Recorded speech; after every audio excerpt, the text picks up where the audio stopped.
Hola, mis cuates. Arranquemos esta acción ritual sin pedir permiso y sin andar con miramientos. Aquí venimos a honrar la palabra de verdad, no la que se pone brillantina y luego presume que es profunda y de vanguardia, avisalista. Hoy invocaremos a quienes sí se han roto la cabeza y el alma para escribir. No a los que se inventan ismos estrafalarios para justificar su flojera mental o su hambre de aplausos baratos.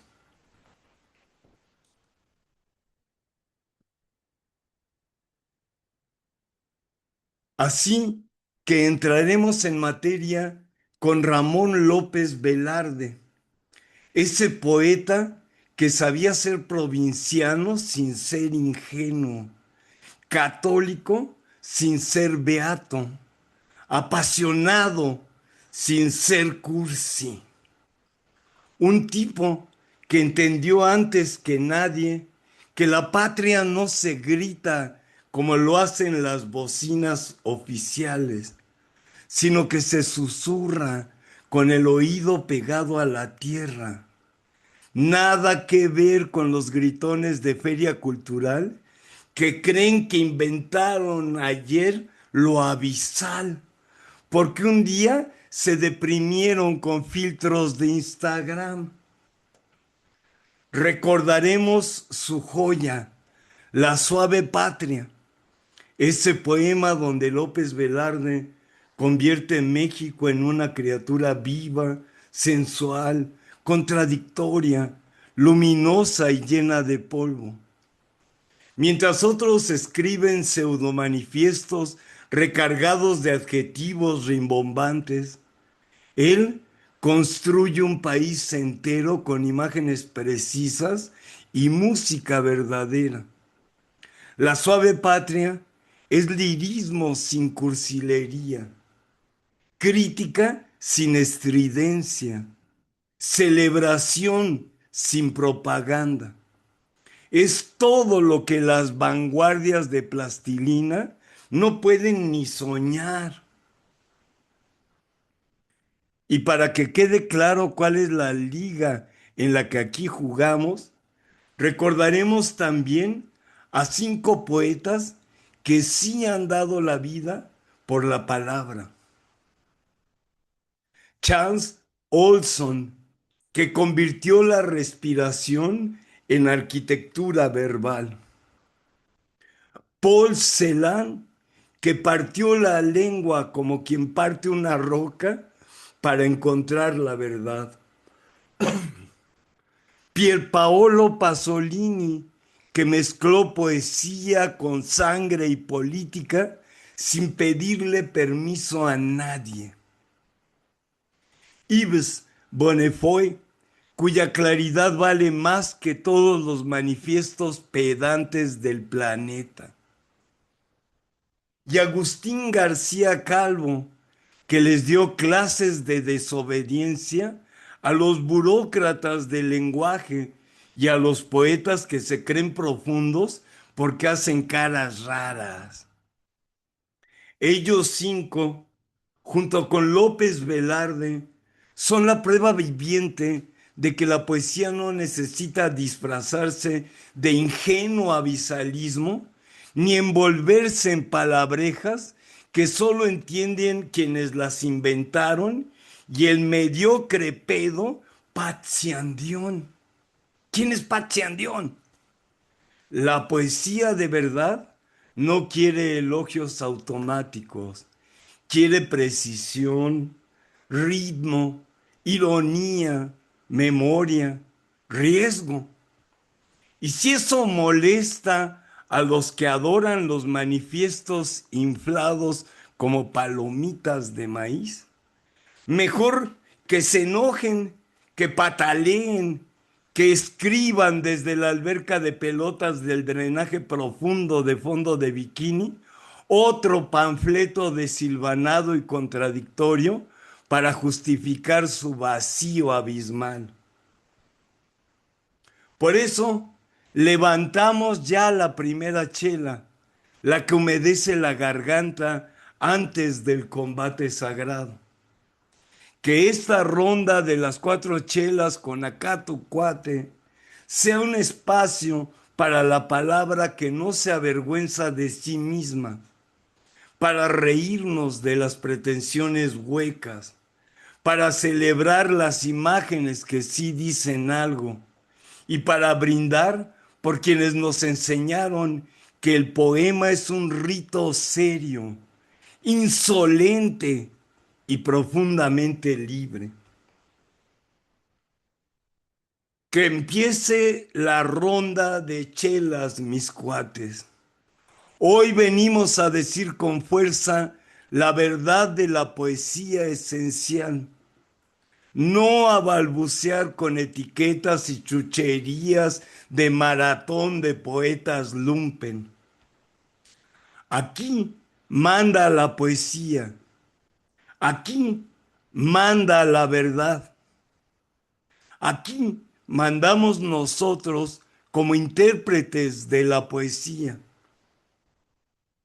Les saluda con gusto su cuate, el poeta y crítico Salvador Mendiola, su servilleta, también conocido como el monstruo verde de Aragón.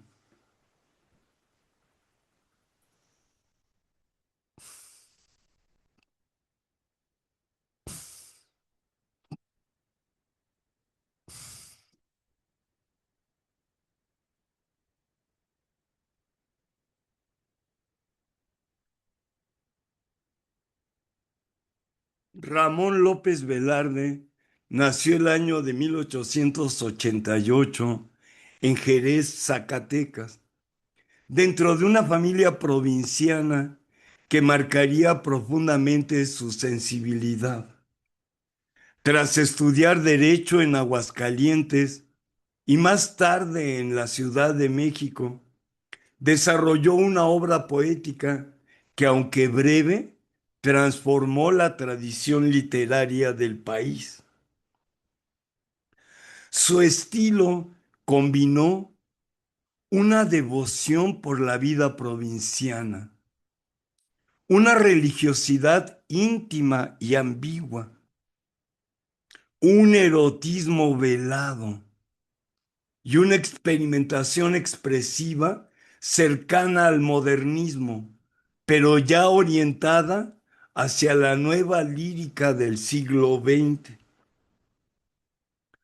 Publicó 2 libros en vida: La sangre devota, de 1916, y Zozobra, de 1919. Su muerte temprana en 1921, a los 33 años, coincidió con el periodo en que la Revolución Mexicana buscaba dar forma simbólica a la identidad del país. En este contexto, López Velarde escribió su obra magna, La suave patria, de 1921, publicada por petición de José Vasconcelos semanas antes de su fallecimiento, por culpa de una pulmonía que fuera posible secuela de una enfermedad venérea. La poesía de López Velarde ocupa un lugar singular en la literatura mexicana por su capacidad de armonizar contrastes, lo íntimo y lo público, lo religioso y lo sensual, lo provinciano y lo nacional, lo antiguo y lo moderno. Su lenguaje, en apariencia sencillo y directo, está cargado de imágenes inesperadas, musicalidad y una ironía suave que revela un espíritu profundamente reflexivo. En La sangre devota, su voz se centra en la nostalgia y la idealización de la provincia, mientras que en Zozobra emerge una angustia más moderna, un temblor existencial que anticipa la sensibilidad poética del México urbano del siglo XX. Su obra, aunque breve, abrió caminos que después seguirían autores como Javier Villaurrutia, Octavio Paz o Jaime Sabines. La suave patria es para muchos críticos el poema nacional por excelencia, no un discurso oficialista, sino una celebración íntima, sensorial y profundamente afectiva de México. En él, López Velarde consigue un equilibrio magistral entre la exaltación de la identidad mexicana, porque el poema recoge símbolos, paisajes, sabores y ritmos que integran un retrato emocional del país. El maíz, el júbilo popular, el clarín de la historia, la mujer mexicana como imagen fundadora. Cada elemento está filtrado por una mirada personal llena de ternura y orgullo. Luego está la renovación estética del nacionalismo, porque a diferencia de los discursos patrióticos grandilocuentes, esta patria suave es cotidiana, doméstica y viva. López Velarde inventa una patria que puede sentirse en el tacto, el olor y los gestos cotidianos. Esta apuesta lo convierte en un precursor del nacionalismo literario moderno. Y también este poema es el triunfo del ritmo y la musicalidad. La estructura del poema es un viaje lírico, una celebración en tres tiempos que combina solemnidad, humor, entusiasmo popular y una prosa poética elevada a música. El uso de imágenes sorprendentes, un cielo azul de metanol, la patria es impecable y diamantina, demuestra la madurez técnica del poeta. Además, este poema tiene carácter premonitorio, como si presintiera su inminente muerte. López Velarde deja en La suave patria una síntesis de su visión estética y de su fe en un mundo y en un México posible. El poema es testamento y renacimiento, elegía y celebración. La lectura de La suave patria en el marco de las cuatro chelas con Acato Cuate busca recuperar el sentido comunitario del poema, su capacidad de reunir, conmover y recordar que la identidad mexicana también se construye en la palabra compartida. Al iniciar esta acción ritual con la lectura de esta obra, nos situamos en un punto de origen poético y simbólico, un lugar donde la voz de López Velarde sigue iluminando lo que somos y lo que podemos ser.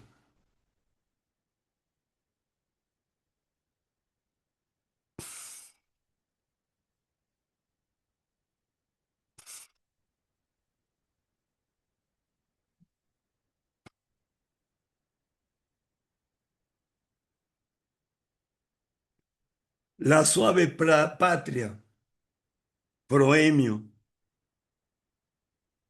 Yo que solo canté de la exquisita partitura del íntimo decoro, alzo hoy la voz a la mitad del foro, a la manera del tenor que imita la gutural modulación del bajo, para cortar a la epopeya un gajo.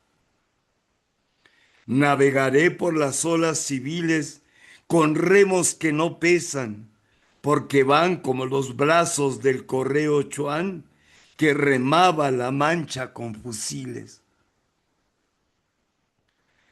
Diré con una épica sordina, la patria es impecable y diamantina. Suave patria, permite que te envuelva en la más honda música de selva, con que me modelaste por entero al golpe cadencioso de las hachas, entre risas y gritos de muchachas y pájaros de oficio carpintero. Primer acto. Patria, tu superficie es el maíz, tus minas el palacio del rey de oros, y tu cielo las garzas en desliz y el relámpago verde de los loros. El niño Dios te escrituró un establo, y los veneros del petróleo el diablo. Sobre tu capital, cada hora vuela ojerosa y pintada en carretela, y en tu provincia, del reloj en vela que rondan los palomos colipavos, las campanadas caen como centavos. Patria, tu mutilado territorio se viste de percal y de avalorio. Suave patria, tu casa todavía es tan grande que el tren va por la vía como aguinaldo de juguetería. Y en el barullo de las estaciones, con tu mirada de mestiza, pones la inmensidad sobre los corazones. ¿Quién, en la noche que asusta a la rana, no miró antes de saber del vicio, del brazo de su novia, la galana pólvora de los fuegos de artificio? Suave patria, en tu tórrido festín, luces policromías de delfín, y con tu pelo rubio se desposa el alma, equilibrista chuparrosa, y a tus dos trenzas de tabaco sabe ofrendar aguamiel toda mi briosa raza de bailadores de jarabe. Tu barro suena a plata, y en tu puño su sonora miseria es alcancía, y por las madrugadas del terruño, en calles como espejos, se vacía el santo olor de la panadería. Cuando nacemos, nos regalas notas, después un paraíso de compotas, y luego te regalas toda entera, suave patria, a la cena y pajarera. Al triste y al feliz dices que sí, que en tu lengua de amor prueben de ti la picadura del ajonjolí. Y tu cielo nupcial, que cuando truena de deleites frenéticos nos llena, trueno de nuestras nubes que nos baña de locura, enloquece a la montaña, requiebra a la mujer, sana al lunático, incorpora a los muertos, pide el viático y al fin derrumba las madererías de Dios sobre las tierras labrantías. Trueno del temporal, oigo en tus quejas crujir los esqueletos en parejas. Oigo lo que se fue, lo que aún no toco, y la hora actual con su vientre de coco. Y oigo en el brinco de tu ida y venida, oh trueno, la ruleta de mi vida. Intermedio. Cuauhtémoc, joven abuelo, escúchame loarte, único héroe a la altura del arte. Anacrónicamente, absurdamente, a tu nopal inclinas el rosal. Al idioma del blanco tú lo imantas, y es surtidor de católica fuente que de responsos llena el victorial zócalo de ceniza de tus plantas. No como a César, el rubor patricio te cubre el rostro en medio del suplicio. Tu cabeza desnuda se nos queda hemisféricamente de moneda. Moneda espiritual en que se fragua todo lo que sufriste. La piragua prisionera, el azoro de tus crías, el sollozar de tus mitologías, la Malinche, los ídolos sanado, y por encima haberte desatado del pecho curvo de la emperatriz como del pecho de una codorniz. Segundo acto. Suave patria, tú vales por el río de las virtudes de tu mujerío. Tus hijas atraviesan como hadas o destilando un invisible alcohol, vestidas con las redes de tu sol, cruzan como botellas alambradas. Suave patria, te amo no cual mito, sino por tu verdad de pan bendito. Como a niña que asoma por la reja, con la blusa corrida hasta la oreja y la falda bajada hasta el huesito. Inaccesible al deshonor, floreces. Creeré en ti, mientras una mexicana en su tapa lo lleve los dobleces de la tienda a las 6 de la mañana. Y al estrenar su lujo, quede lleno el país del aroma del estreno. Como la sota moza, patria mía, en piso de metal vives al día, de milagro como la lotería. Tu imagen, el Palacio Nacional, con tu misma grandeza y con tu igual estatura de niño y de dedal. Te dará frente al hambre y al obús un higo, San Felipe de Jesús. Suave patria vendedora de chía, quiero raptarte en la cuaresma opaca, sobre un garañón y con matraca, y entre los tiros de la policía. Tus entrañas no niegan un asilo para el ave que el párvulo sepulta en una caja de carretes de hilo. Y nuestra juventud llorando oculta dentro de ti el cadáver hecho poma de aves que hablan nuestro mismo idioma. Si me ahogo en tus julios, a mí baja desde el vergel de tu peinado denso, frescura de rebozo y de tinaja.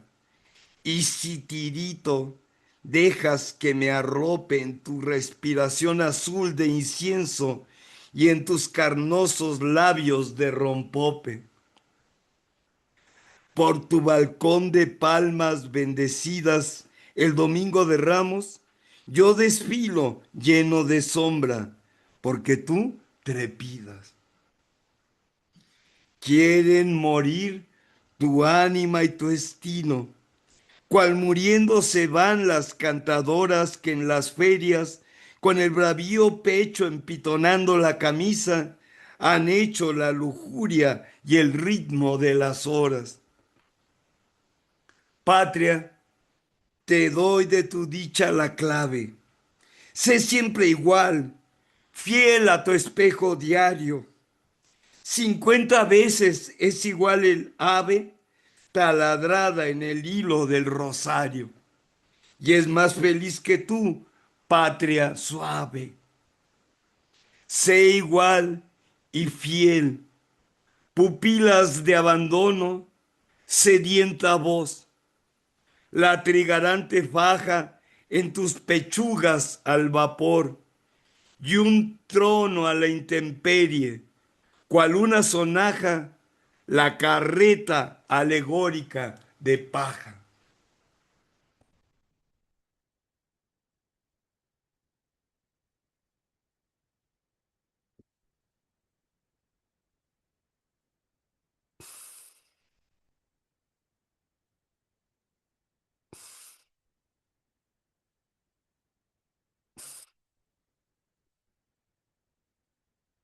Nuestra historia, cuarta parte. Poetas esenciales, genealogía de la razón poética. Lleno de mérito, pero poéticamente habita el hombre en esta tierra. Friedrich Hölderlin. Hoy, viernes 29 de mayo, dentro del gesto ya consagrado de mi acción ritual de las 4 chelas con Acatu Cuate, continuaré la lectura de nuestra historia, poesía esencial y genealogía de la razón poética.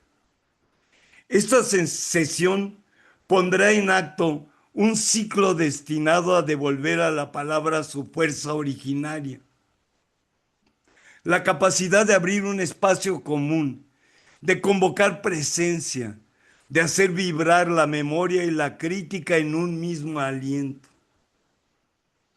Para enmarcar esta apertura, les propongo un tránsito por 5 voces decisivas de la poesía del siglo XX. Charles Olson, Paul Celan, Pierpaolo Pasolini, Yves Bonnefoy y Agustín García Calvo. Ellos delinean el horizonte de lo que aquí llamamos razón poética. Una razón que no calcula, sino que atiende, que no domina, sino que interpreta, que no clausura, sino que abre. Son los pilares que sostienen la exigencia que dará tono a todo el ritual. La poesía como forma de conocimiento y como forma de vida. Charles Olson es una figura cardinal de la poesía estadounidense de posguerra y teórico del verso proyectivo. Su obra plantea una poética del cuerpo y del territorio. El poema como campo energético, como respiración que transforma la percepción. Olson devuelve a la palabra su peso físico y situacional, reinstalándola en el mundo. Paul Celan es un poeta que reconfigura radicalmente el alemán desde la herida histórica de la Shoah, o sea, el holocausto judío. Su palabra es austera, fragmentaria, mineral. Cada poema suyo es una tentativa por hacer que lo indecible encuentre forma. Celan llevó el lenguaje a su umbral como casa del ser, para no renunciar a la verdad ni a la memoria. El poeta italiano Pierpaolo Pasolini combina lucidez política, potencia mítica y una sensibilidad feroz hacia los cuerpos y los márgenes. Su poesía es a la vez canto e incriminación, un sitio donde la lengua popular convive con la crítica cultural más incisiva. Pasolini convierte el poema en un laboratorio de conflictos. Yves Bonnefoy es un poeta francés que persigue lo real como presencia inmediata. Él busca despojar al lenguaje de toda abstracción para restituirle transparencia y atención al mundo. Su obra insiste en que la poesía es una práctica de presencia, un arte para no olvidar aquello que la vida moderna tiende a volver invisible, nuestro estar ahí proyectado a la muerte. Agustín García Calvo es un poeta y pensador español que hizo del lenguaje común un arma contra las ficciones del poder. Su voz, irónica, musical, insumisa, propone un retorno a la lengua viva, desobediente a las imposiciones del Estado y del mercado, libre de la gramática académica. García Calvo revela la potencia crítica que late en el habla corriente. El hilo que une a Olson, Celan, Pasolini, Bonnefoy y García Calvo es la convicción de que la poesía es una forma radical de pensamiento. No pensamiento abstracto, sino pensamiento encarnado, atento, insurgente. En ellos cinco, la razón poética emerge como una alternativa al dominio instrumental que organiza la vida moderna. Olson abre el territorio del lenguaje como campo de imaginación. Celan quiebra el idioma para recuperar la verdad. Pasolini confronta la historia desde la herida y el deseo. Bonnefoy reencuentra la presencia. García Calvo devuelve a la lengua su potencia comunitaria. Esta constelación realiza un nuevo ingreso en nuestra historia, poesía esencial y genealogía de la razón poética. Una lectura que no pretende simplemente exponer textos, sino activar en ellos la memoria de lo común que nos comunica, la respiración del pensamiento y la crítica de lo real. En el cruce de estas cinco poéticas se dibuja el mapa desde el cual nuestro ritual toma sentido. La poesía como acto de libertad, como herramienta de lucidez, como práctica de comunidad y como gesto para abrir lo que todavía puede ser dicho y compartido.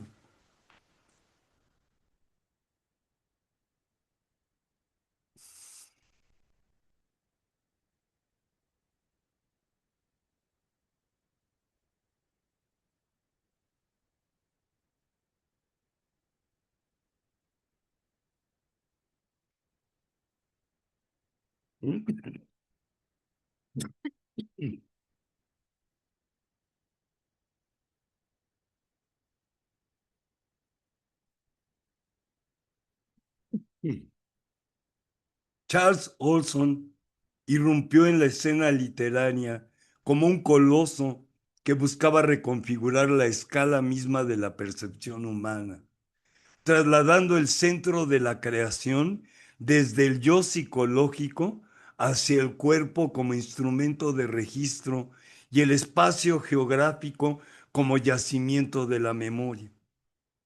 Nacido el 27 de diciembre de 1910 en Worcester, Massachusetts, su estatura física cercana a los 2 metros fue el correlato de una ambición intelectual que pretendía desbordar los límites del verso europeo.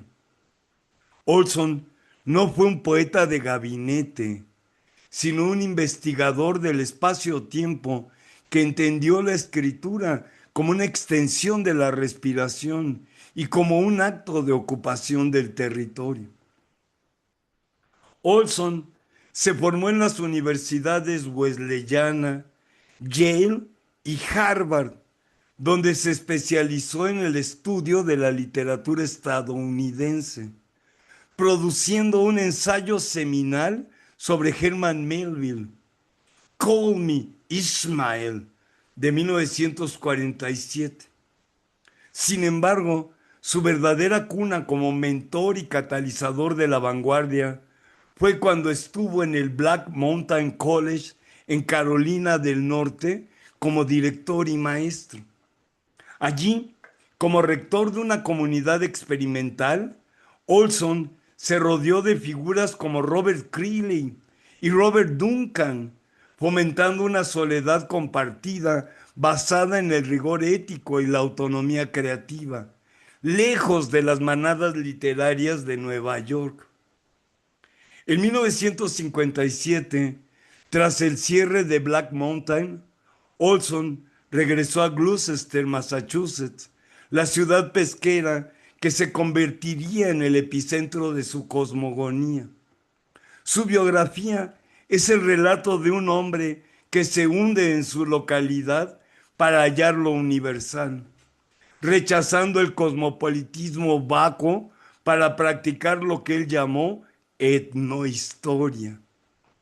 Olson murió en 1970, dejando tras de sí un rastro de ceniza y luz que obligó a la poesía estadounidense a abandonar la comodidad del símbolo para enfrentarse a la dureza del objeto.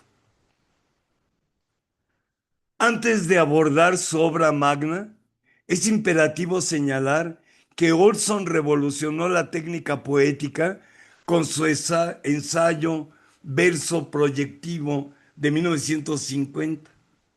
En él propuso que el poema es una transferencia de energía del poeta al lector. Olson rechazó la estrofa cerrada. El poema debe ser un campo abierto donde la forma nunca es más que una extensión del contenido. La línea poética no se mide por pies métricos, sino por la duración del hálito del poeta, vinculando la palabra directamente a la biología del autor. The Maximus Poems, su obra cumbre, constituye el análisis exhaustivo de la relación entre el ser humano y su lugar, en este caso, Gloucester. Si bien la estructura de poema largo, con inclusión de documentos, remite inevitablemente a los cantares de Ezra Pound, Olson operó una transformación ética y política fundamental que lo separa del rebaño ideológico fascista del que Pound formó parte. Frente al fascismo y el elitismo cultural de Pound, Olson erigió a su protagonista, Maximus, no como un dictador de la cultura, sino como un ciudadano agrimensor. Mientras Pound intentaba salvar la civilización a través de una jerarquía de grandes hombres y economías cerradas, Olson propuso un modelo liberal y pacifista basado en la atención plena al detalle local y la participación democrática en el espacio. Maximus es un hombre que habla a sus conciudadanos desde la igualdad del muelle, no desde la autoridad del púlpito. Olson utilizó Gloucester para confrontar la degradación de la polis por obra del capitalismo comercial. En The Maximus Poems, el análisis crítico se dirige hacia la pérdida de la conexión con la tierra y el mar. Sin embargo, a diferencia de la diatriba de Pound contra la usura, que degeneró en antisemitismo, la crítica de Olson es fenomenológica. El dinero nos aleja de la realidad del objeto. Su pacifismo reside en la resistencia por la atención. El acto de nombrar correctamente las herramientas de pesca o las corrientes marinas es un acto de paz frente a la violencia de la abstracción comercial. Olson integró registros de impuestos del siglo XVII, cartas de navegación y diarios de bitácora. Esta poesía esencial no inventa paráfrasis, sino que deja que los materiales hablen. Es una investigación independiente sobre cómo se construye una comunidad. Olson demuestra que la vanguardia auténtica no es la que busca lo nuevo o lo diferente, sino la que desentierra lo que ha sido silenciado por la historia oficial. Toda la escritura de Olson, desde sus ensayos hasta su correspondencia, es un ataque a la realidad subjetiva del humanismo clásico. Para él, el ser humano no es el centro del universo, sino un objeto entre objetos. Esta postura es la que permite que su poesía sea verdaderamente esencial. Se despoja del narcisismo del yo para convertirse en un registro del mundo. Olson no firmó manifiestos mediocres porque su poética era demasiado vasta para ser contenida en una proclama de grupo. Su vanguardia fue la de la profundidad, descender a la geología, a la historia local y a la respiración física para encontrar una forma de estar en el mundo que no fuera destructiva. The Maximus Poems permanece como el testamento de un hombre que en su soledad necesaria construyó una ciudad de palabras donde la libertad no es un concepto, sino una práctica rítmica y una atención sagrada a lo que nos rodea.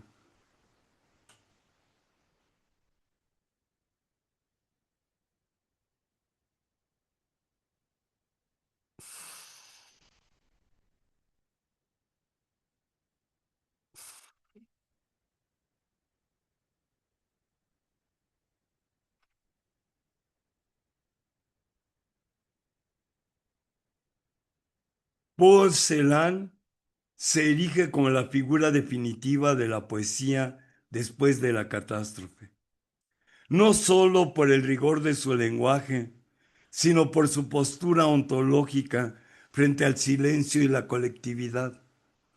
Su obra es el testimonio de una soledad radical que rechaza la protección del grupo, del manifiesto ruidoso y de la falsa vanguardia que solo busca el reconocimiento mercantil. Paul Anstschel nació el 23 de noviembre de 1920 en Chernovitz, Bucovina, en aquel entonces Rumania, hoy Ucrania. Creció en una encrucijada de lenguas, pero fue el alemán la lengua de su madre y paradójicamente la de sus futuros verdugos, el centro de su universo creativo. Tras la ocupación de Bucovina por las tropas del Eje en 1941, su vida quedó marcada por el trauma. Sus padres fueron deportados a un campo de concentración en Transnistria. Su padre murió de tifus y su madre fue ejecutada de un disparo en la nuca. Celan pasó por varios campos de trabajos forzados en Rumania, una experiencia que fragmentó su psique y su relación con el mundo. En 1947, tras una breve estancia en Bucarest y Viena, se estableció en París. Fue allí donde adoptó el anagrama Celan de Anschel y comenzó su verdadera soledad necesaria. A pesar de su cercanía con figuras como Nelly Sachs o Ingeborg Bachmann, Celan siempre habitó un margen. Su vida en Francia fue la de un extraño permanente, un judío de lengua alemana que vivía en un país cuya lengua no era la suya, escribiendo para una cultura la alemana de posguerra, que a menudo lo recibía con una mezcla de incomprensión y antisemitismo latente. Su final, en abril de 1970, arrojándose al río Sena desde el puente Mirabeau, no fue un acto de rendición, sino el último movimiento de un hombre que ya no encontraba en el lenguaje un puente suficiente para sostener la realidad. La poesía de Celan no es una comunicación, sino un acontecimiento. Se aleja de la lírica tradicional para adentrarse en la atonalidad del pensamiento. A diferencia de las vanguardias que jugaban con la forma por el simple hecho de romperla, Celan desmantela el lenguaje por necesidad ética. Su obra evoluciona desde el lirismo de Amapola y Memoria de 1952 hacia la extrema economía de Giro de Aliento de 1967. En esta etapa final, las palabras se rompen, aparecen guiones que fragmentan los términos y el silencio ocupa más espacio que la tinta. Es una poesía de las sombras que se niega a ser consumida fácilmente por el mercado editorial. Celan es el reverso del poeta de manifiestos. Mientras otros mediocres se agrupaban para declarar el fin del arte o para encumbrarse bajo etiquetas modernas, él practicaba la insignificancia pública. Para Celan, la poesía era un mensaje en una botella, Flaschenpost, lanzado con la esperanza de que en algún lugar y tiempo un tú lo recibiera. Su crítica a la vanguardia se basaba en la autenticidad, rechazo a la impostura. Celan veía en los movimientos grupales un narcisismo enfermizo que ocultaba la falta de una herida real. Para él, el poema debe ser un paso hacia lo otro, no un espectáculo de destreza técnica de la manada docenada. La soledad como método. Su aislamiento no era una pose romántica, sino una exigencia de su método hermenéutico. El poema ocurre en el meridiano, un punto de encuentro que solo se alcanza cuando el poeta se ha despojado de todas las pertenencias sociales y colectivas. Su poema más famoso, Todesfuge, Fuga de muerte, ejemplifica la tensión de su obra. Usar la lengua del verdugo para nombrar el horror de las cámaras de gas. Sin embargo, Celan terminó renegando de la lectura puramente estética que se hacía del poema. Le aterraba que el rebaño cultural convirtiera el dolor en belleza decorativa. Por ello, su poesía se volvió cada vez más críptica y mineral, una lengua de ceniza que solo podía ser habitada por quien estuviera dispuesto a enfrentar la misma soledad que el autor. El poema es un solitario, es solitario y está en camino. Quien lo escribe se le entrega. Esto escribió Paul Celan en su discurso de recepción del premio George Bugner, titulado El Meridiano. La grandeza de Celan reside en esa incapacidad de ser domesticado. No hay manifiesto que pueda contener la profundidad de su Atemwende, giro de aliento. Fue en esencia un investigador independiente de la psique humana que prefirió el silencio de la verdad a la estridencia de la fama.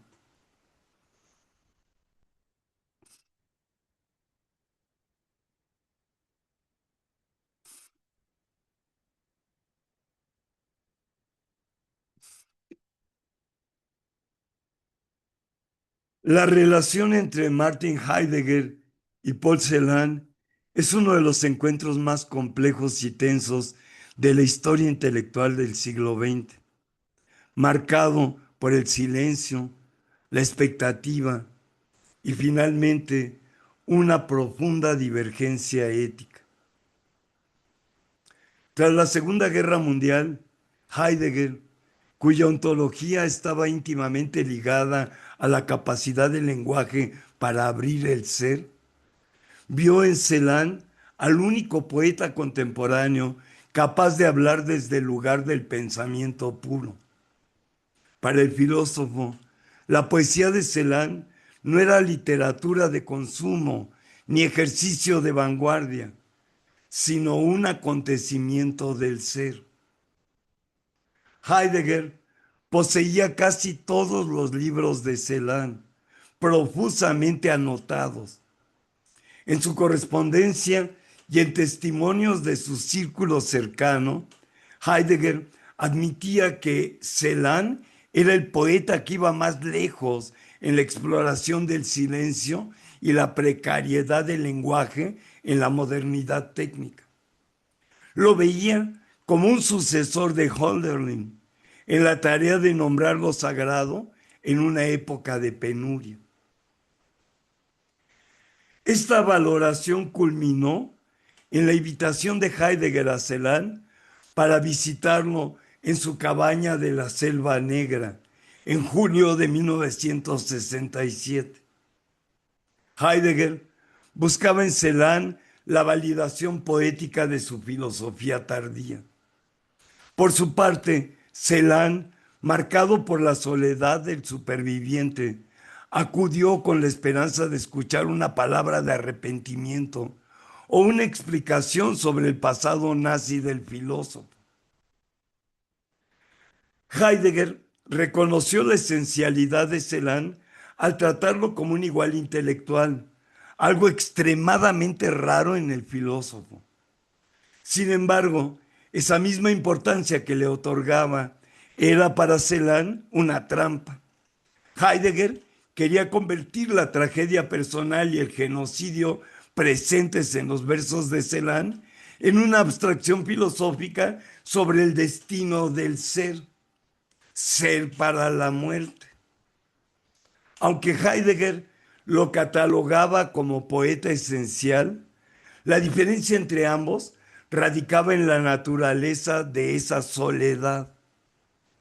Para Heidegger, la poesía de Celan era esencial porque lograba el Atemwende, giro de aliento, una purificación del lenguaje que lo alejaba de la comunicación cotidiana para acercarlo al origen. Para Celan, su poesía era esencial porque era la única forma de mantener la memoria de las víctimas frente al olvido. Celan rechazaba ser el poeta laureado de una filosofía que no podía nombrar el horror concreto de los campos de concentración. Después del encuentro, Celan escribió su famoso poema Tod nou Berg, que es el nombre de la cabaña de Heidegger, que entre sus muchas posibilidades de traducción del alemán es la colina donde se enchoza la muerte, Tod nou Berg. En ese poema, Celan registra su decepción por no haber recibido la palabra de un caminante que esperaba. Heidegger, por su parte, continuó admirando la obra de Celan desde la distancia, considerándole el límite máximo de lo que el lenguaje alemán podía alcanzar, pero sin llegar jamás a confrontar la dimensión política y humana que Celan imprimía en su soledad. En conclusión, Heidegger otorgó a Celan el estatus de poeta esencial, pero lo hizo desde una ceguera moral que Celan en su rigor ético no pudo aceptar. Para Celan, ser un poeta esencial no significaba pertenecer a una genealogía de filósofos, sino sostener la verdad de su propia soledad frente al rebaño que prefiere ignorar el peso de la historia.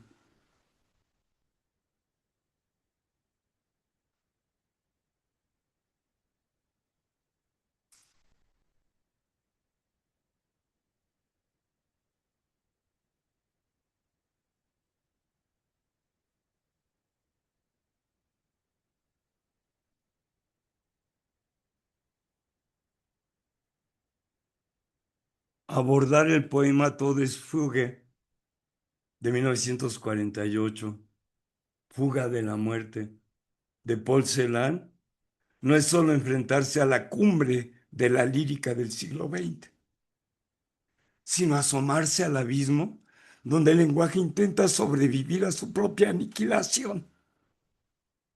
Como paradigma de la poesía esencial, el poema no describe el holocausto, lo transustancia en una estructura musical que hace habitable, aunque sea mediante el dolor, lo inefable. A continuación, desde mi lejanía mexicana, desarrollaré un análisis hermenéutico de los ejes que vertebran esta obra. El oxímoron inicial, Schwarze Milch der Frühe, leche negra del alba, es el núcleo ontológico y metafísico del poema. La leche, símbolo universal de nutrición, vida y maternidad, se ve pervertida por el adjetivo negra. Celan nos dice que la fuente de la vida se ha convertido en la fuente de la muerte. No es una metáfora decorativa, es la destrucción del orden natural. El hecho de que se beba al alba, al mediodía, al atardecer y en la noche, señala una temporalidad circular y asfixiante, el tiempo del trauma, donde no hay escape, porque el alimento mismo está envenenado. Y está envenenado de madre.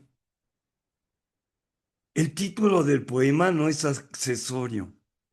Celan utiliza la forma de la fuga musical, específicamente el contrapunto, para organizar el horror. Al igual que en una composición de Bach, los temas se entran, se entrelazan y se persiguen. La repetición de bebemos y bebemos actúa como un bajo continuo que sostiene el poema. Esta estructura despoja al poema de una progresión narrativa lineal.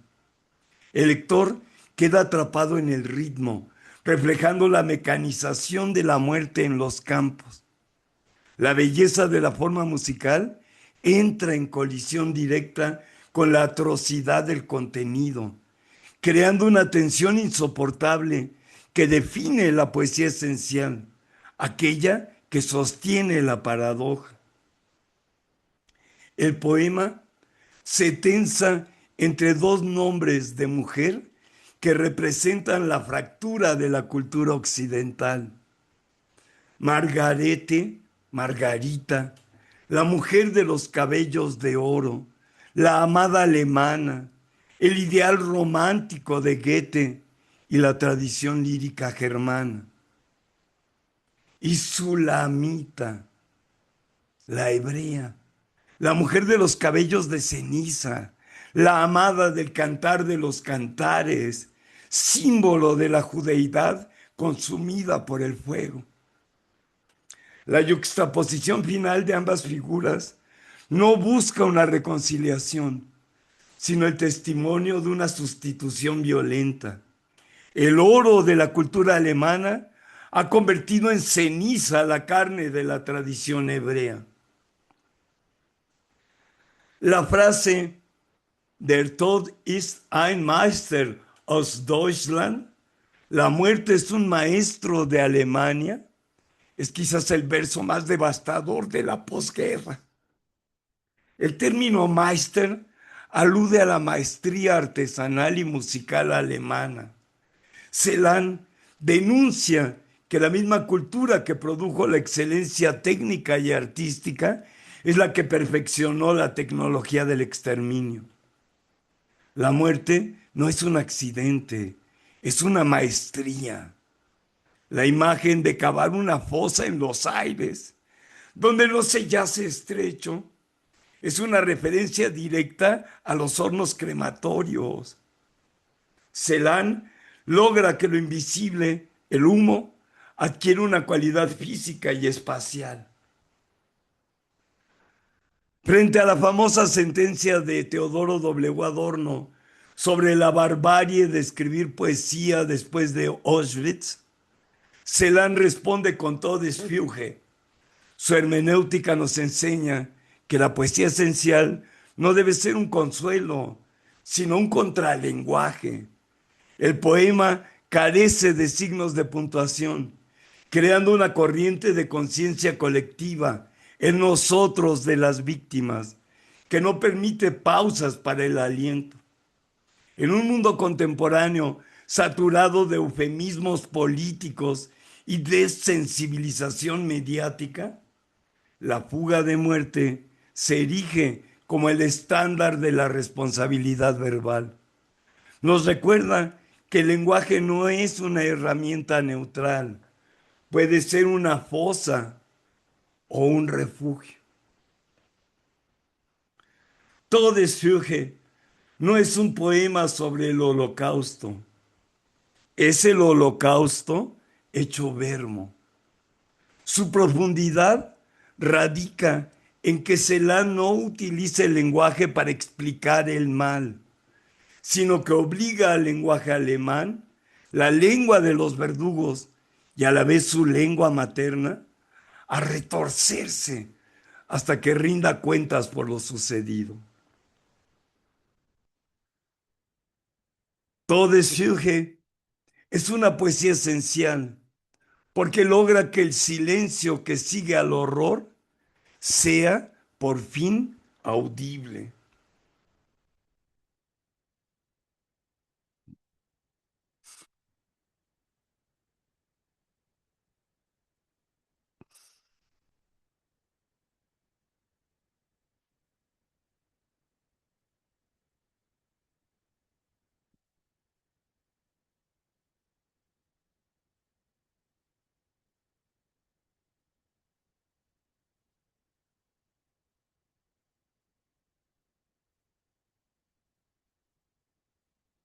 La vida de Pierpaolo Pasolini puede leerse como una violenta topografía de la resistencia, donde el cuerpo, la lengua y la imagen se fundieron para denunciar la desecación espiritual de la modernidad.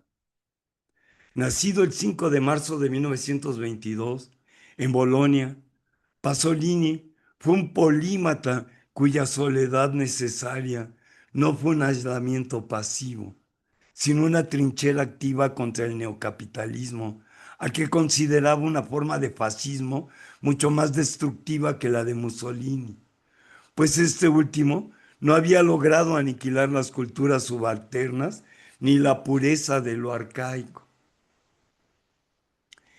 Hijo de un militar de convicciones fascistas y una maestra de escuela primaria de profunda sensibilidad campesina, Pasolini encontró en el dialecto de Casarza, el friulano, su primera lengua poética. Este gesto no fue un regionalismo nostálgico, sino una toma de partido. Escribir en dialecto era un acto de guerra contra la lengua oficial del poder, la Divina Comedia fascista.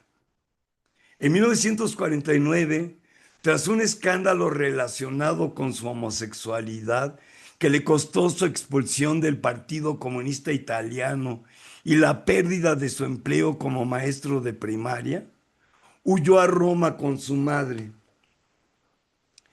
En los suburbios romanos, entre los borgate, barrios pobres, Pasolini descubrió un mundo prepolítico y preburgués. Fue allí donde su soledad se pobló con los muchachos de la vida, ragazzi di vita. sujetos que habitaban un tiempo mítico antes de ser devorados por la sociedad de consumo.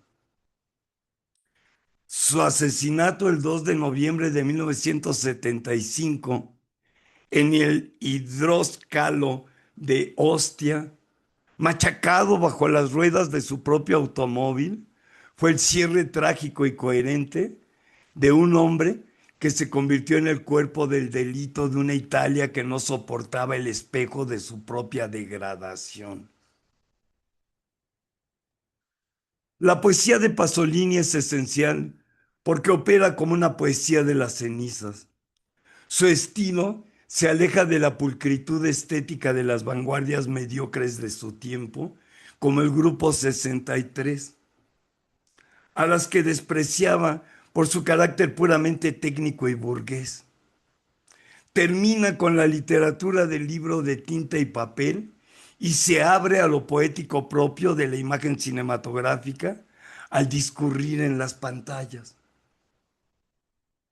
En libros como Las cenizas de Gramsci de 1957, Pasolini rompe con la elegía tradicional para introducir un pensamiento dialéctico. Se debate entre su adhesión racional al marxismo y su atracción visceral por el mundo campesino, sagrado e irracional. Su verso es libre, pero mantiene un rigor civil que busca la verdad detrás de la propaganda. En su momento, Pasolini fue el único que vio que el televisor y el bienestar material estaban logrando una homologación cultural que el fascismo tradicional no pudo lograr. Un embrutecimiento en apariencia cómodo para todo mundo. Su vanguardia no fue la de los manifiestos, sino la del desesperado amor por lo que estaba desapareciendo. Nunca firmó proclamas de poetas que jugaban a la ruptura mientras gozaban de las prebendas del sistema. Su ruptura fue vital y sangrienta. Pasolini entendió el cine no como un espectáculo, sino como la lengua escrita de la realidad.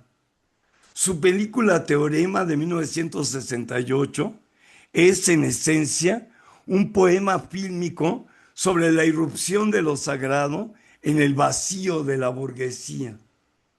Un visitante misterioso y angélico, interpretado por Terence Stamp, llega a la casa de una familia industrial de Milán. No trae un discurso, sino una presencia erótica y sagrada que seduce a cada miembro de la casa, desde la sirvienta hasta el padre potentado industrial. Al marcharse el visitante, la estructura de la familia colapsa. El padre entrega su fábrica a los obreros y termina desnudo en el desierto volcánico, gritando una verdad inarticulable. La hija cae en catatonía. La madre se pierde en el sexo azaroso con jóvenes parecidos al visitante. El hijo busca una nueva estética de la nada. Solo la sirvienta Emilia, que proviene de la cultura campesina y subalterna, trasciende el encuentro y se convierte en una santa capaz de levitar y de curar. Para Pasolini, ella es la única que tiene una estructura psíquica capaz de sostener lo sagrado sin volverse loca o quedar vacía. Ella es la semilla del futuro efectivamente comunista, una semilla que riega con sus propias lágrimas. Teorema es un acontecimiento poético porque no utiliza el cine para narrar, sino para hacer aparecer lo invisible. Es un análisis exhaustivo del vacío existencial del neocapitalismo, donde la única salida es el desierto, el lugar de la soledad absoluta, donde el ser humano finalmente puede despojarse de sus posesiones y enfrentarse a su propia nada. Pasolini se mantuvo solo porque su crítica era total. Atacó a la iglesia, al Estado, a la burguesía y a la misma izquierda por su ceguera frente a la muerte de las culturas populares. Su poesía esencial es una advertencia que hoy resuena con más fuerza. La pérdida del sentido de lo sagrado nos condena a una existencia de objetos. Fue un indagador independiente del dolor social que prefirió ser un cuerpo que se ofrece antes que un poeta de manifiestos y vanguardias mediocres. Vámonos a la feria del libro.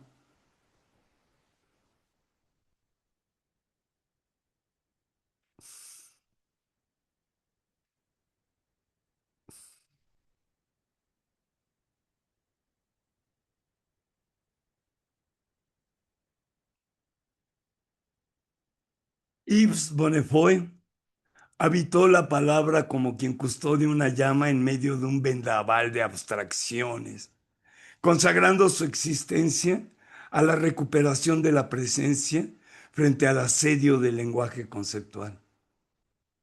Nacido el 24 de junio de 1923 en Tours, su trayectoria se define por una resistencia lúcida contra el nihilismo y contra la tentación de convertir la poesía en un mero juego de espejos autorreferenciales. Su soledad fue la del artesano que tras el agotamiento de las vanguardias históricas decidió reconstruir el mundo desde su materialidad más humilde, la piedra, el árbol, el agua y la voz humana. Hijo de un obrero ferroviario y de una maestra de primaria, Bonnefoy creció en un ambiente donde el contacto con lo tangible y el rigor del trabajo manual calaron hondo. Aunque inicialmente se sintió atraído por las matemáticas y la filosofía, su encuentro con el surrealismo en el París de la posguerra fue decisivo. Sin embargo, su paso por el grupo de André Breton fue breve y crítico. Bonnefoy pronto detectó que el surrealismo, en su afán por el sueño y lo insólito, corría el riesgo de alejarse de la realidad finita y mortal del hombre. Su vida fue un ejercicio de erudición y humildad. Se convirtió en uno de los críticos de arte y traductores, especialmente de Shakespeare y de Yeats, más importantes del siglo XX, ocupando la cátedra de estudios comparados de la función poética en el Collège de France. Pero su verdadera biografía sucede en sus libros, donde cada poema es un paso hacia lo que él llamaba el lugar, ese espacio donde la palabra coincide finalmente con el ser. Murió el 1 de julio de 2016, habiendo mantenido hasta el final una autonomía intelectual absoluta, ajena a las manadas literarias que se autoproclamaban vanguardia mientras repetían fórmulas vacías. La obra de Bonnefoy es un análisis exhaustivo de la fractura entre el nombre y la cosa. Para él, la poesía esencial no es una decoración, sino un acto de salvación de lo real. En 1953, con la publicación del libro Dube, Bonnefoy sacudió la lírica francesa. A diferencia de las vanguardias mediocres que se perdían en la pirotecnia verbal, él introdujo la figura de Dube, una entidad que es a la vez mujer, río, tierra y cadáver. Dube representa la aceptación de la muerte y el cambio como condiciones necesarias para la belleza. La fragmentación en sus versos no es un capricho estilístico, sino el reflejo de una realidad que se deshace y se transforma. Bonnefoy Se distanció de la corriente estructuralista y de los poetas que consideraban que el lenguaje solo hablaba de sí mismo. Para él, esa era una vanguardia de la nada. Su soledad necesaria fue la defensa de la esperanza, la convicción de que el poema puede, aunque sea por un instante, devolvernos la unidad con el mundo. Nunca firmó manifiestos de poetas que jugaban a ser oscuros y abyectos para ocultar su falta de compromiso con la vida. Su claridad era en realidad una forma superior de complejidad. En obras como Principio y fin de la nieve o Las tablas curvas, Bonnefoy explora la idea de que la perfección es una forma de muerte. Lo que es perfecto no cambia y por tanto no vive. Su poesía busca lo imperfecto, lo herido, lo que está sujeto al tiempo, la fuerza misteriosa de lo sagrado del instante. Es una poesía esencial porque se despoja de todo lo que no sea el encuentro directo con la existencia. Su análisis crítico del lenguaje lo llevó a concluir que la palabra perro no muerde, pero el poema debe hacernos sentir el calor de su aliento.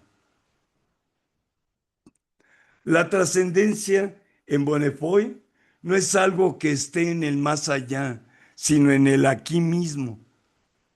Su trabajo como crítico e investigador independiente de la imagen lo llevó a valorar la pintura, especialmente de Piero della Francesca y Poussin, como una forma de fijeza que el poema debe intentar alcanzar a través de la música de las palabras.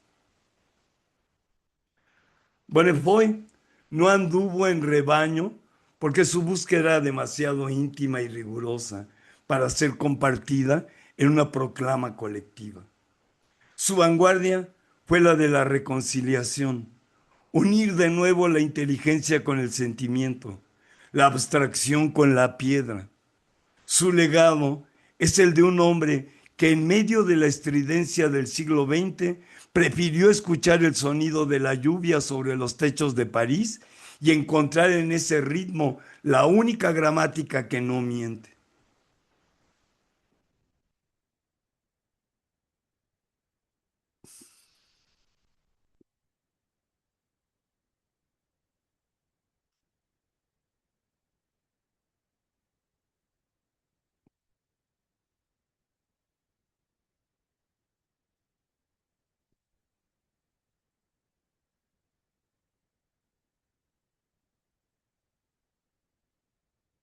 Agustín García Calvo habitó el lenguaje como un campo de batalla contra la domesticación del pensamiento, erigiéndose en el gramático y el filólogo que al hurgar en las raíces de la lengua descubrió que la verdad solo puede respirar fuera de la realidad impuesta por el poder.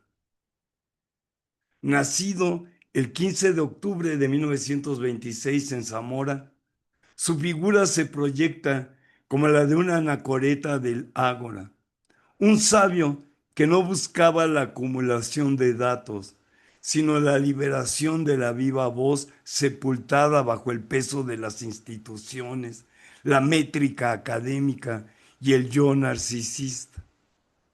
Su soledad fue una decisión política y ontológica. El rechazo frontal a ser un intelectual de manada, un gestor de cultura o un firmante de manifiestos para vanguardias que solo son la decoración de la mediocridad vigente. Formado en la filología clásica más rigurosa, García Calvo ocupó la cátedra de latín en la Universidad de Sevilla y luego en la Complutense de Madrid. Sin embargo, su biografía quedó marcada a fuego por los sucesos en España de 1965, cuando fue expulsado de la Universidad Española junto a Tierno Galván y López Aranguren por su apoyo a las protestas estudiantiles contra la dictadura franquista.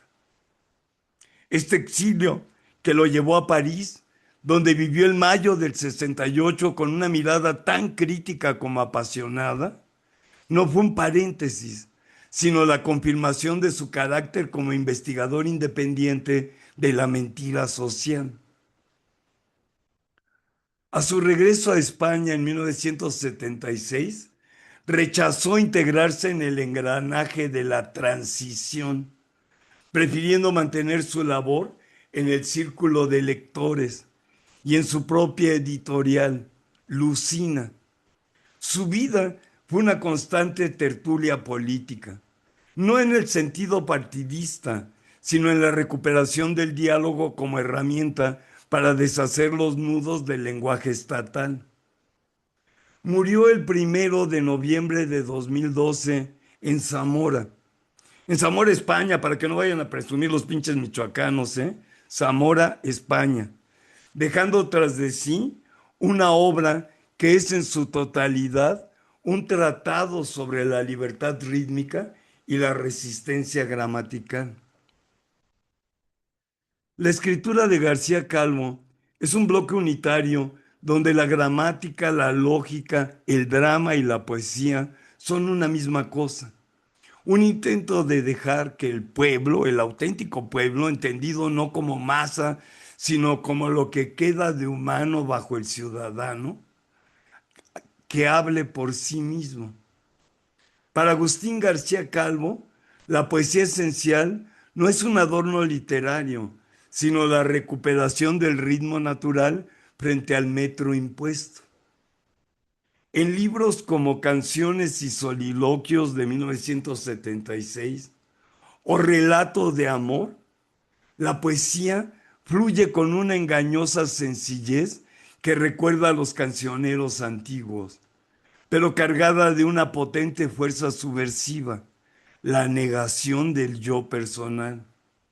Sus poemas no son la expresión de los sentimientos de Agustín García Calvo, sino el eco de una voz colectiva y ancestral. Rechazó siempre las vanguardias mediocres, porque éstas se centran en la novedad del autor, mientras que él buscaba la eternidad del ritmo. Su labor como traductor es quizás el análisis crítico más exhaustivo que se haya hecho de la lengua castellana. García Calvo no traducía en el sentido comercial. Él vertía a los autores al ritmo vivo del español. Lucrecio de Rerum Natura no solo tradujo el texto, sino que recreó el hexámetro latino en un verso castellano que respeta la física del lenguaje original, demostrando que la poesía es, antes que nada, materia y movimiento. Los sonetos de Shakespeare. Despojó a los sonetos de la cursilería romántica para devolverles su tensión lógica y gramatical. Heráclito. En su edición de los fragmentos, García Calvo nos devuelve al filósofo del devenir, no como un enigma oscuro, sino como la voz que denuncia que la guerra es el padre de todas las cosas, incluida la guerra contra la fijeza del significado. En obras como Ismena o Pasión, farsa de la muerte, el teatro de García Calvo se convierte en un ritual de desaprendizaje. Su vanguardia no fue la del espectáculo, sino la de la palabra que se enfrenta al espectador para recordarle su condición de siervo del tiempo y del dinero. Sus dramas son investigaciones sobre cómo el poder se infiltra en las relaciones más íntimas a través de la sintaxis. Su obra cumbre del lenguaje es el análisis exhaustivo de cómo las categorías gramaticales, el nombre, el verbo, el pronombre, sostienen la estructura de la realidad. Para él, la gramática es la policía del pensamiento. Su poesía esencial consistió en usar la propia gramática para hacerla estallar desde dentro, permitiendo que el azar y el ritmo desbarataran la fijeza de los conceptos. García Calvo es el paradigma de la poesía esencial para quienes hablamos en español, porque nunca permitió que su voz fuera capturada por el mercado de las ideas ni por el nudo ciego de los bandos políticos. Su soledad fue la del que sabe que la verdad solo se dice en voz baja, en la esquina o en el canto que no busca autor. Nunca fue de vanguardia porque la vanguardia mira al futuro, otra construcción del poder, mientras que el poeta Agustín García Calvo habitaba un presente perpetuo de lucha lingüística. Su escritura entera es una invitación a desconfiar de las palabras mayúsculas y a refugiarse en la música de la lengua común, la única que de vez en cuando logra burlar a la muerte y al Estado.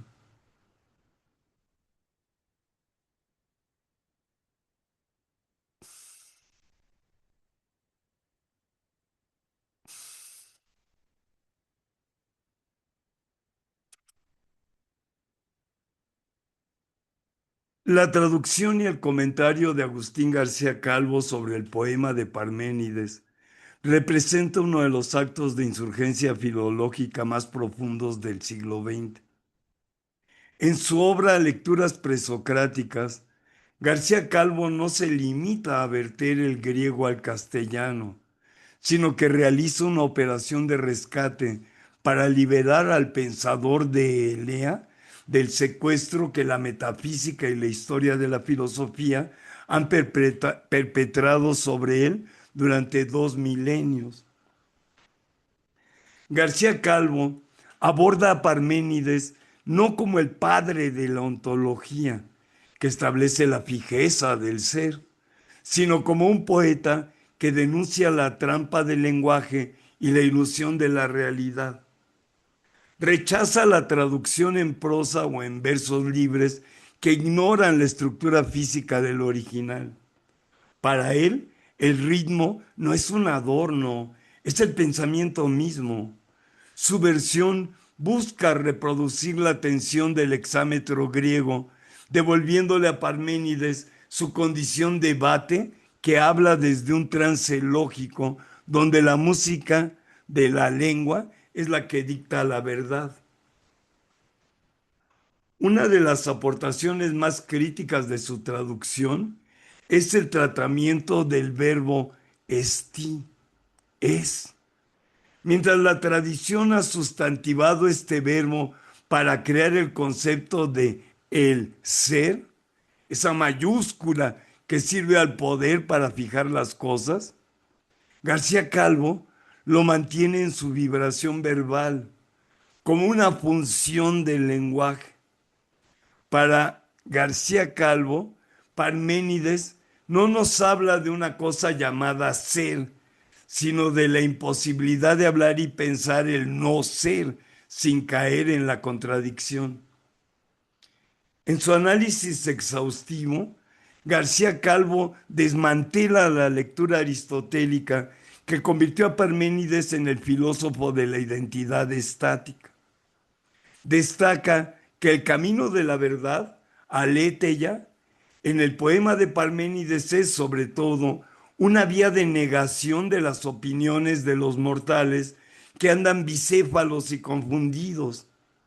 Esta lectura resuena con la propia postura de García Calvo contra el rebaño de la opinión pública y el consenso democrático burgués. Al traducir a Parménides, García Calvo se sitúa en una vanguardia auténtica, la que vuelve al origen para demostrar que la lógica no es una cárcel, sino una herramienta de liberación. Su análisis demuestra que Parménides no buscaba fundar un sistema, sino señalar el límite de lo que puede decirse.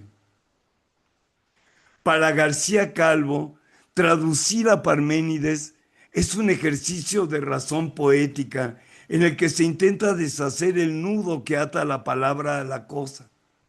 Su comentario es una advertencia contra la realidad con mayúscula, ese invento del lenguaje estatal que nos hace creer que las cosas son de una vez y para siempre. Al igual que hizo con Heráclito, Agustín García Calvo nos entrega un Parménides vivo, vibrante y peligroso, cuya poesía esencial consiste en recordarnos que lo que se dice es siempre menos que el decir, y que la única vía de conocimiento es aquella de que desconfía de los nombres que el rebaño impone a las sombras.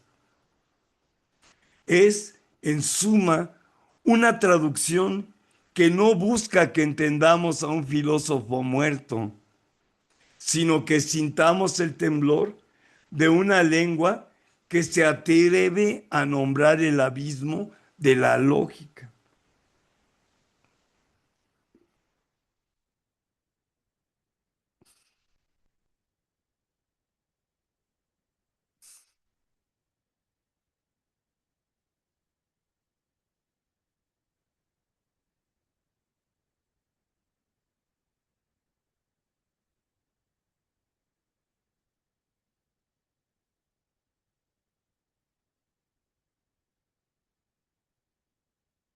Hemos llegado al final del rito y aquí seguimos firmes, alegres, lúcidos y con la lengua más despierta que cuando empezamos.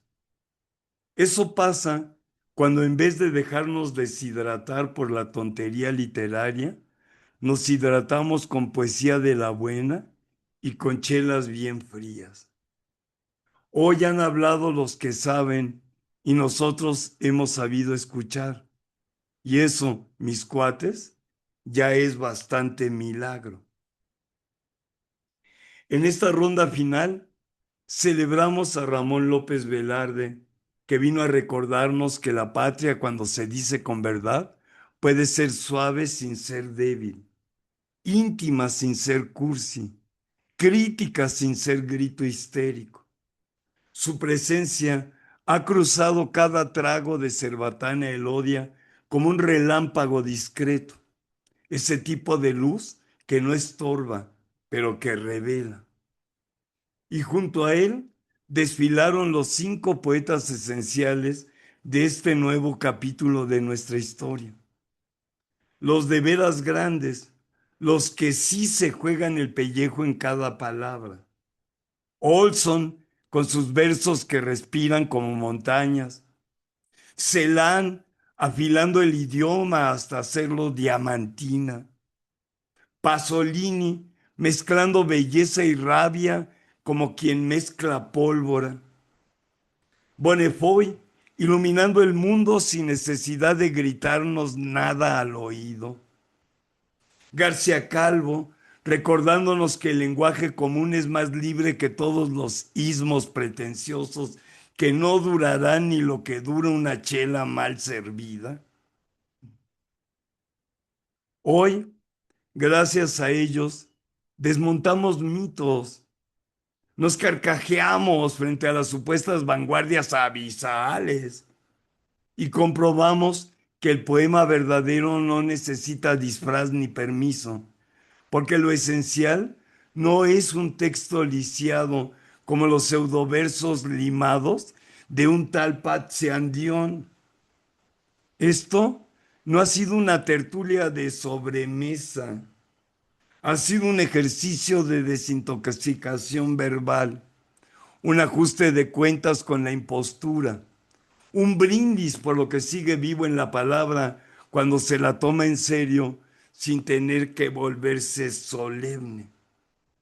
Así que levantaremos la cuarta y última chela, la que sella el rito, que esta cerveza final nos deje la boca limpia, el oído afilado y el espíritu alegre, que nos recuerde que la poesía sirve cuando sirve para convivir con el mundo sin tener que hacernos los tontos. Brindemos porque López Velarde y estos 5 titanes del poetizar auténtico volvieron a poner las cosas en su sitio. Brindemos porque hoy otra vez ganó la poesía sobre la pose y la mascarita. Y brindemos porque seguimos aquí, juntos mis cuates, diciendo con risa y con fuego lo que otros apenas murmuran con miedo. Se acabaron las 4 chelas de hoy, mis cuates, pero no la palabra. Eso sigue y seguirá.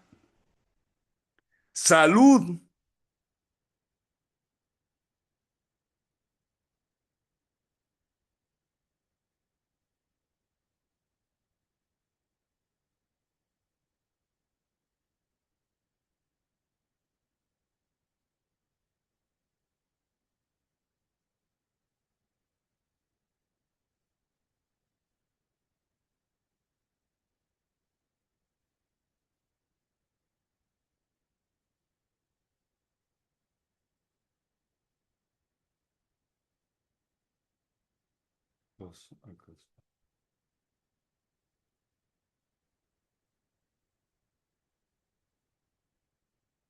No, ¿qué pasó? Se cerró ¿Cómo que se cerró? todo. Ay, ¿por qué? Pues porque le dice escape. Ah, Ah, qué mal. no puede ¿Sí, ser. tú crees? Ay, qué mal. Uy, Porque no no, quedó nada. qué mal. Y así se sale sin nada. O sea, no sale ya Ni ah, aviso, ¿no? qué mal. Y no quedó la grabación. Aquí está, sí. Ah, caray, qué bien que estén oyendo, ¿eh? Son las 4 chelas, no se Ya asusten. estás con 4 chelas, sí. Sí, yo estoy con 4 chelas.